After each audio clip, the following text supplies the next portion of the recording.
Arc-en-ciel.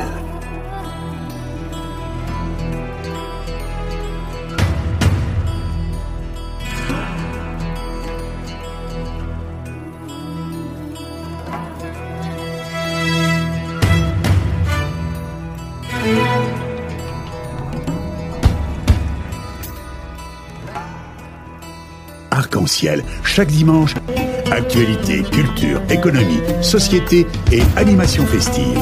Avec Abdelatif Arc-en-ciel, la chronique.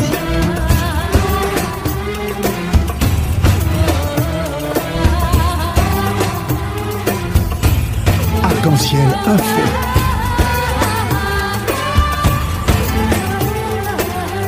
Arc-en-ciel, animation festive.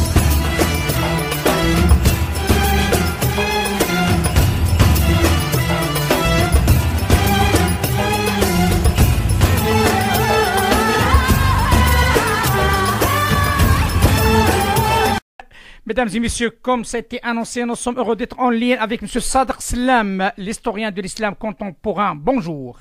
Bonjour. Bonjour et bienvenue dans l'émission Arc-en-ciel sur Radio Pluriel. L'actualité oblige, comme tout le monde le sait.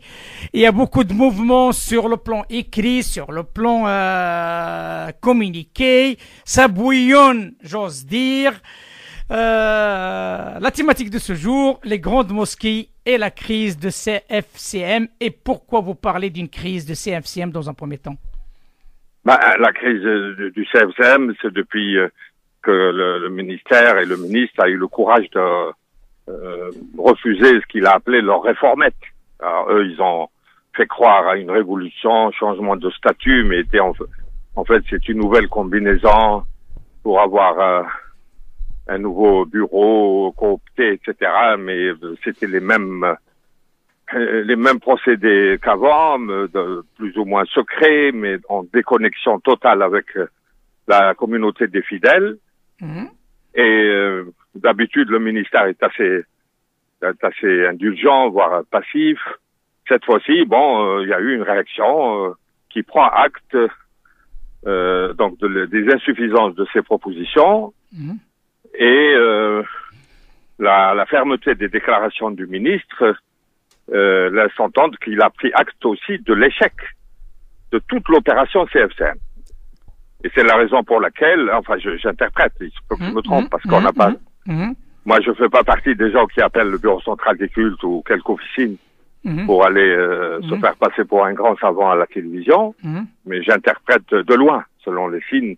S'il a été à Strasbourg pour l'Iftar, où il était flanqué de Hakim al-Kharoui, c'est qu'il cherche une autre voie via l'association créée récemment, dont j'ai oublié, l'association... La FIM française.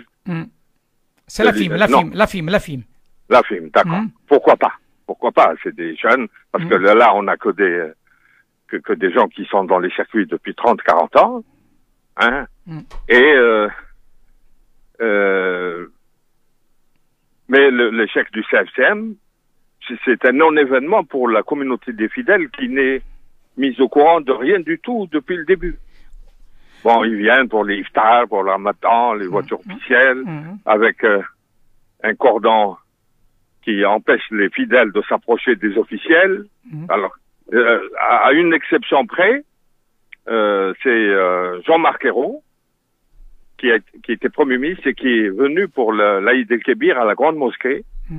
Alors, on l'a amené à gauche, là, en entrant vers les salons, mais il leur a dit, non, moi, je veux aller saluer les fidèles, qui étaient encore dans la Grande Mosquée. Il a traversé les jardins, ça fait flipper le service d'ordre, mais il a été salué la communauté des fidèles. Parce que la mosquée, ça sert pour les fidèles, c'est pas pour les bureaucrates. Mais il y a une question, M. Sadr Slam, parce que vous avez bien dit que vous ne faites pas partie d'un bureau de culte, donc c'est vos observations à vous par rapport à ce iftar de Strasbourg. Mais il y a d'autres observateurs qui ont vu autre chose. J'aimerais bien que je vais vous le citer, ce qui a été annoncé. C'est que lors de cet iftar-là, de quoi on parle, l'iftar de Strasbourg, et là, nous adressons notre amitié à le président de CRCM de Strasbourg, M. Nabawi. Le souci est qu'il y avait la présence d'un président d'honneur de CFCM, mais qui est M. El Moussaoui. Donc, Oui. moralité de l'histoire, le CFCM était présent dans cet iftar. Et encore mieux, on parle si vous le permettez, encore mieux, on parle de CRCM. On parle pas de autre chose, on parle de conseil régional. Oui, non, mais Oui, le CFCM, c'est une juxtaposition de clans qui n'ont jamais réussi Oui. à avoir une pensée commune et donc encore moins une action commune. Moussaoui appartient à un des sous-courants, donc il a choisi d'aller avec les gens. Mais c'est un président d'honneur, c'est un président d'honneur du CFCM oui, qui fait partie prenante. Tout ancien président garde le titre de président d'honneur.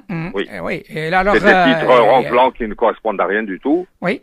Mais bon, lui, il a été là-bas parce que déjà, il avait pris position pour Nabawi, qui a été pratiquement engueulé pour avoir été à une réunion de Hakim al-Karoui comme si c'était un pestiféré. Donc, c'est des gens qui ont la prétention de dicter leur volonté. Il faut pas aller à la réunion d'un autre. On est dans un pays de liberté où on va aux réunions qui nous plaisent. Donc, Monsieur le Moussaoui, après parti, donc il est plus dans le CFCM, si j'ai bien compris, votre raisonnement. Non, mais ils n'ont prononcé aucune sanction contre lui, donc a priori, il peut avoir un pied dedans, un pied dehors, et puis ça n'a aucun effet, puisque c'est une coquille vide qui ne fonctionnait pas. Alors, qu'il soit à l'intérieur ou à l'extérieur, c'est comme les gens qui, quand ils sont absents, c'est la même chose que quand ils sont présents. C'est des non-événements, mais là, le ministre, donc il a eu les autres ministres, ils étaient un peu, ils sortaient pas des mondanités, des politesses, etc., parce qu'on leur a dit, il faut pas les choquer, ça va être interprété comme une islamophobie ou un racisme. Non, maintenant, ils sont jugés sur pièce. Il y a l'obligation de résultats, leurs résultats sont très maigres, donc il faut les secouer de cette manière. Et ils ont, alors malgré les offres de service du jeune président turc là, du CFCM, il a fait une déclaration dans laquelle il a ouvertement appelé pratiquement pour les listes en marche aux européennes.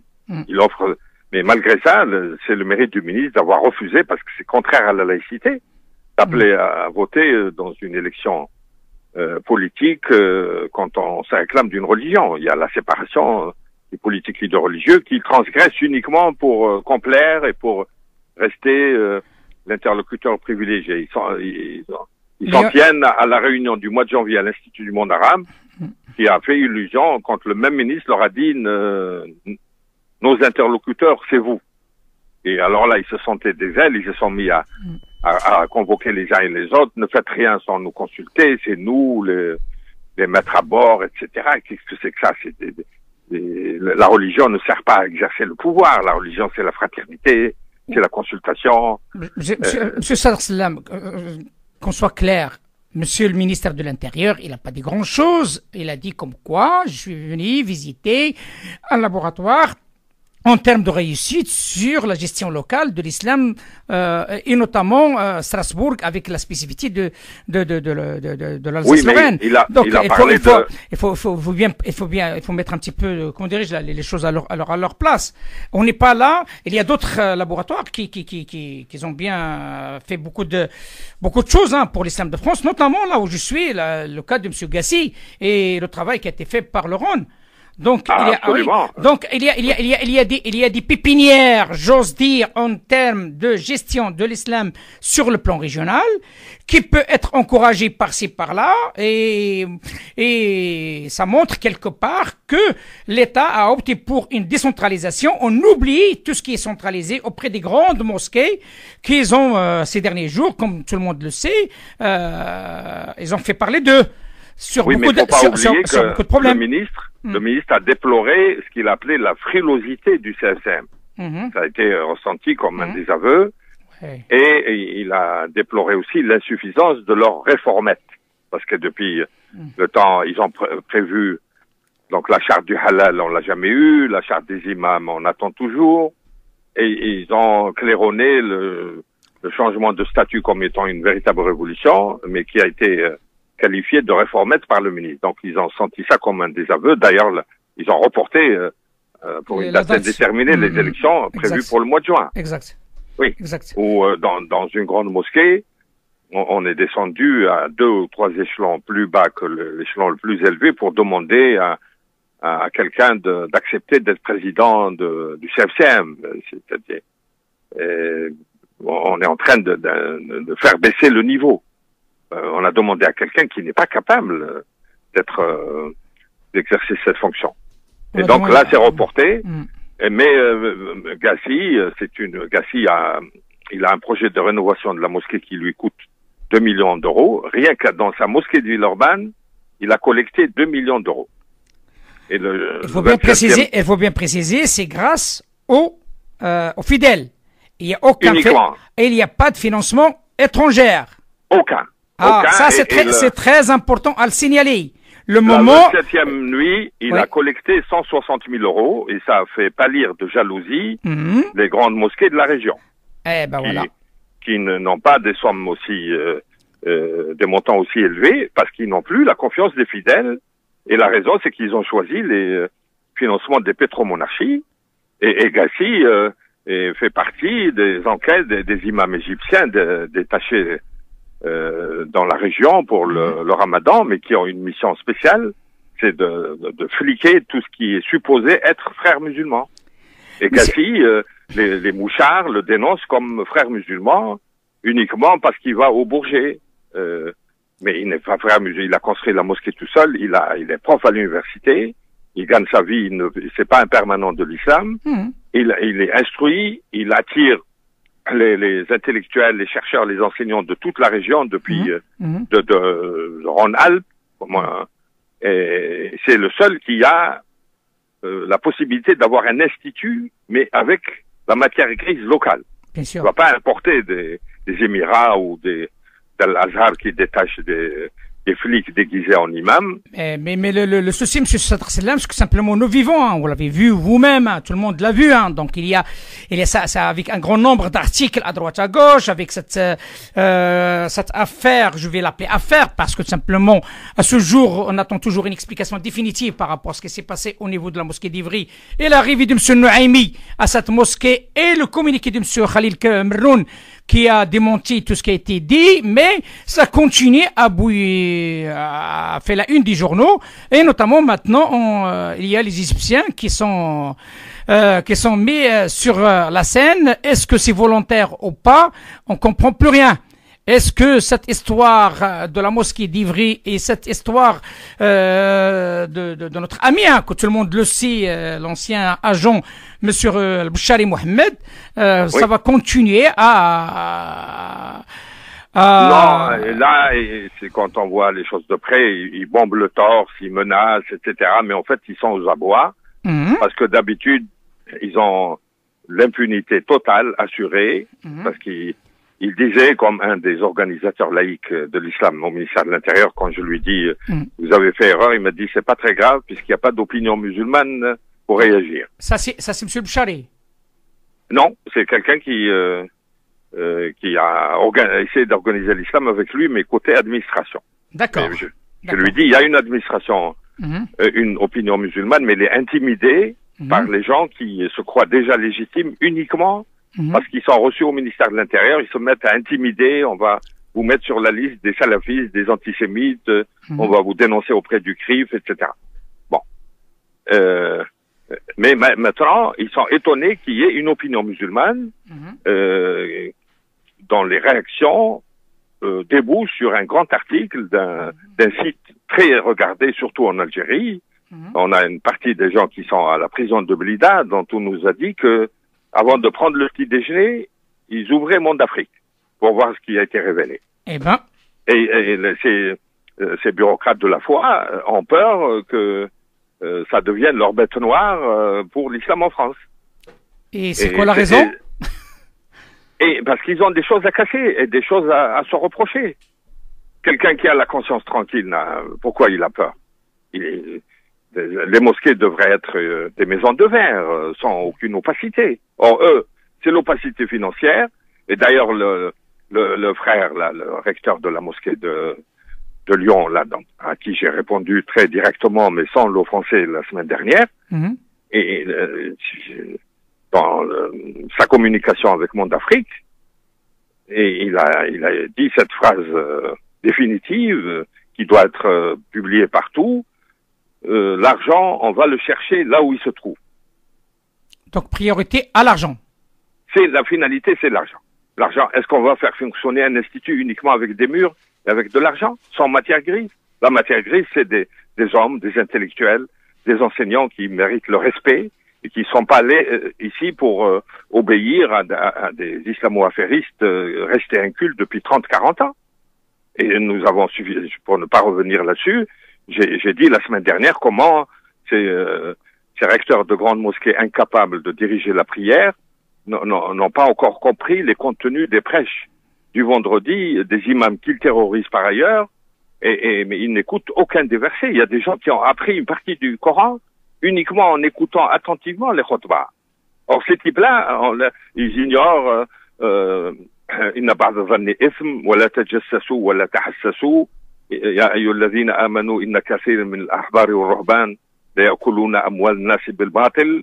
Et Abu Dharr al-Ghifari a dit, si le Coran était révélé maintenant, il aurait ajouté une partie des imams omeyyades à la liste des ruhban et ahbar, c'est-à-dire les rabbins et les moines qui dilapident l'argent des fidèles. Alors, nous savons très bien que ça s'applique à une partie des bureaucrates de la foi musulmans. Et il faut un débat islamo-musulman interne, et ces types-là, ils sont habitués à une information digne des partis uniques, des régimes à partis uniques, font preuve d'une susceptibilité vraiment maladive, ils n'acceptent pas le débat, ils se sentent agressés, ils considèrent que l'islam c'est un secret, des secrets financiers, des secrets d'État, et il faut pas s'en approcher. Or, dans les mosquées, on a des intellectuels, des chercheurs, des profs qui ils viennent, ils mettent une djellaba, mais ils savent pas que c'est un grand chercheur qui est choqué quand il voit l'ambassadeur d'Arabie Saoudite venir se réhabiliter alors qu'il est coupable de crimes contre l'humanité au Yémen. C'est des gens, les réseaux sociaux ont mis les gens dans la mondialisation et invité un iftar, l'ambassadeur de l'Arabie Saoudite, c'est un mépris pour la communauté des fidèles.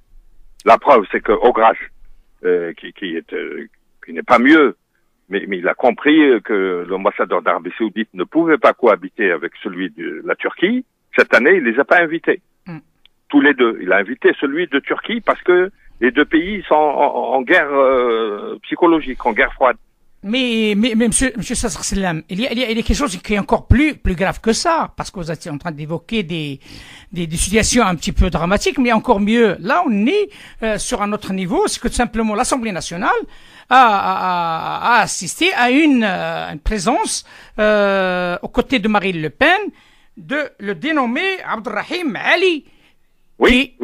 Et oui. Et donc là, on est sur un autre niveau, comme quoi les gens qui disent comme quoi ils défendent les musulmans sont en train de cohabiter, sont en train de mettre la main à la main avec des gens qui en veulent plus de musulmans ici en France, même ailleurs. C'est leur politique qui en parle.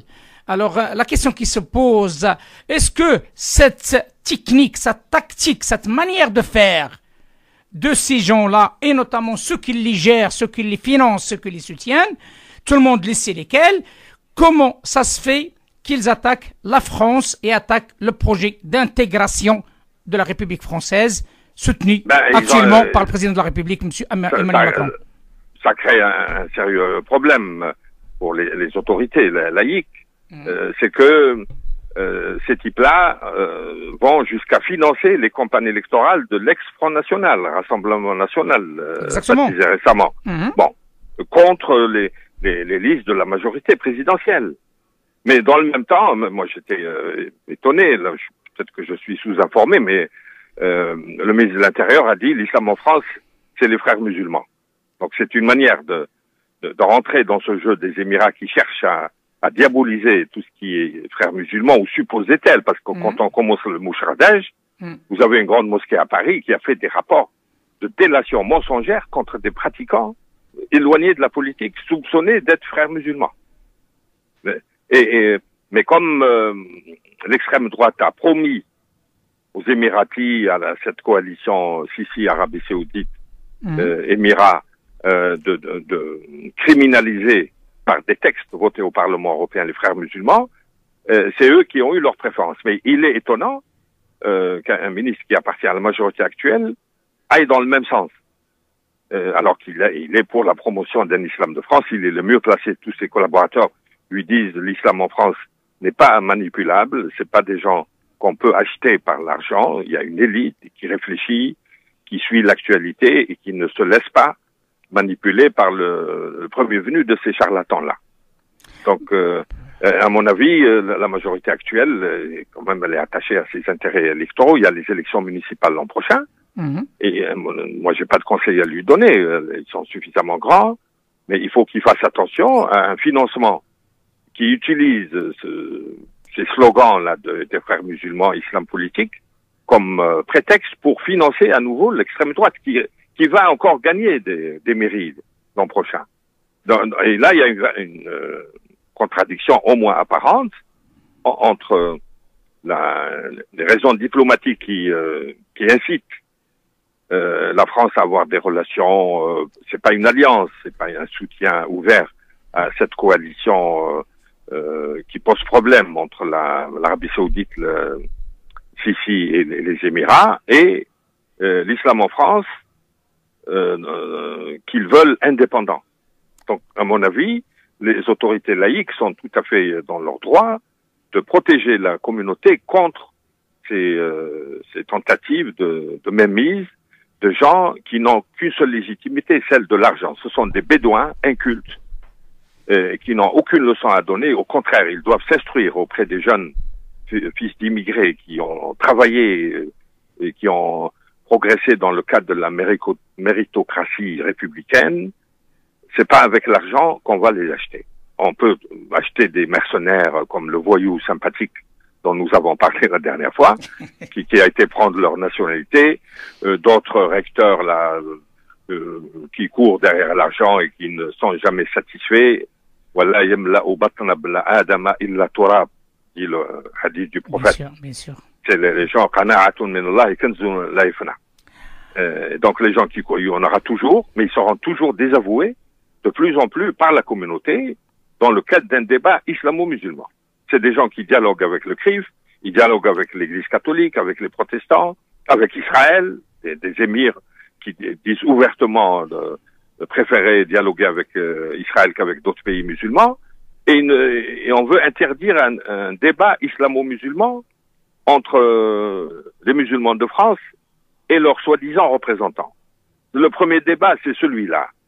Quelqu'un qui va dans les ministères, à la préfecture, parler au nom des musulmans, il faut qu'il y ait un minimum de confiance de la part des gens dont il peut se dire le porte-parole s'il a leur confiance, pas avant. Et la confiance, on la donne au nom de deux critères, l'ilm ou taqwa. Vous ne croyez pas qu'il est temps que l'État français tende la main à ces jeunes acteurs de l'islam en France qui sont connus sur la scène?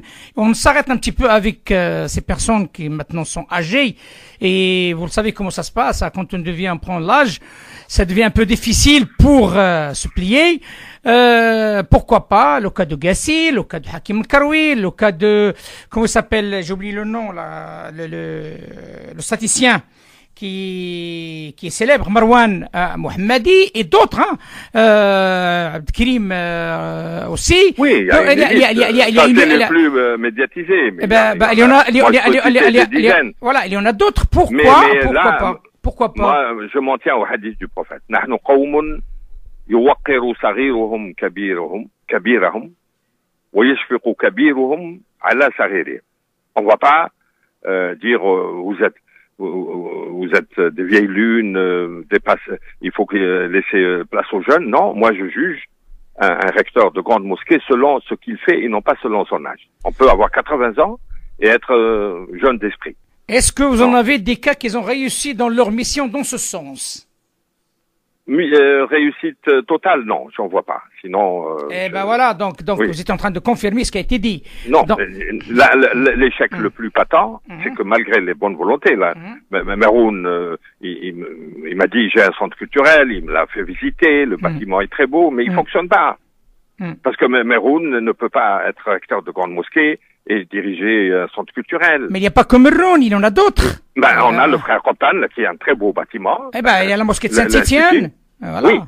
Oui, mais Coptan, il n'a que le Bruno Guiderdoni, qui l'a pris pour un intellectuel, mais il a vu comment il appartient à une petite secte, et il se réclame d'un institut bidon intitulé Institut des hautes études islamiques, qui est en fait un chalet où on se retire l'été pour des séances de zikr au nom d'une secte désavouée par la tariqa al-alaouia du début. Donc le frère Coptan a découvert qu'il ne peut pas faire fonctionner un institut uniquement avec un individu comme ça, surtout qu'il a été, il a servi de caution plus ou moins intellectuel, un trafiquant qui a détourné l'émission islamique, où il a coopéré avec lui pendant 7 ans, et il a pris la place de Ghaleb Béchir, qui était le présentateur, mais il a eu la mauvaise idée de l'inviter, il lui a pris sa place. Au-delà de là que je m'y mette. Et Ghaleb encore, il est victime de cette bande de mouchards du DRS comme l'avocat dont j'ai oublié le nom, et Djeloul Begoura, qui se réclame de la protection du général Toufiq, en ce moment emprisonné à la prison militaire de Blida, et du général Touati qui risque de le rejoindre. Donc on a un noyautage du service public par le DRS algérien qui est une bande de criminels et de pillards. Et la République qui a la meilleure police du monde joue à l'ignorance.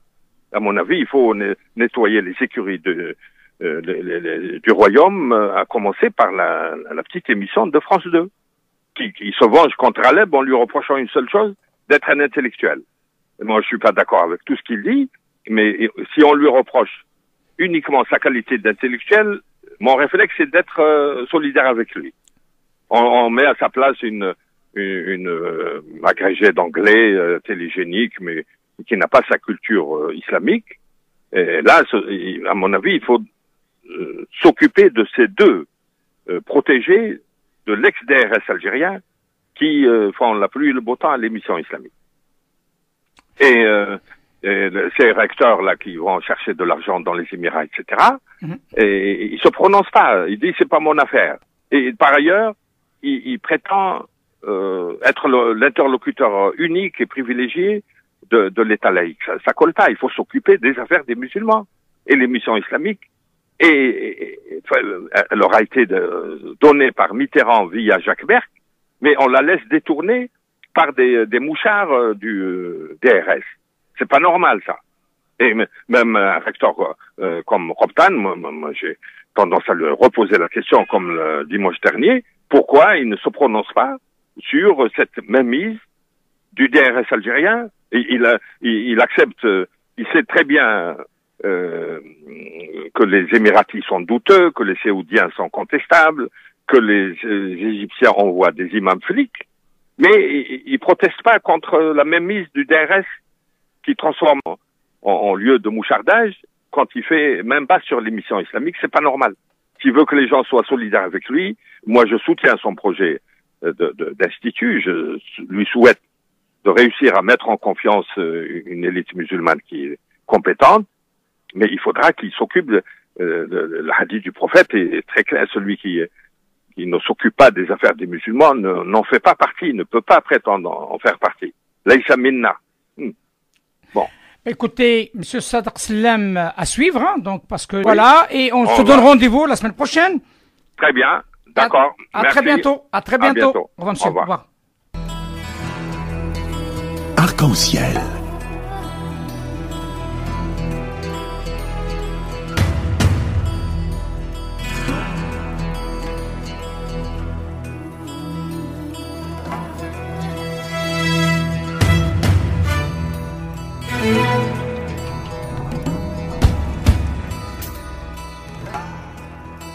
Arc-en-ciel, chaque dimanche, actualité, culture, économie, société et animation festive.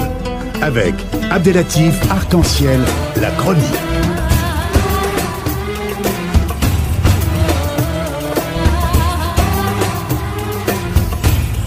Arc-en-ciel info.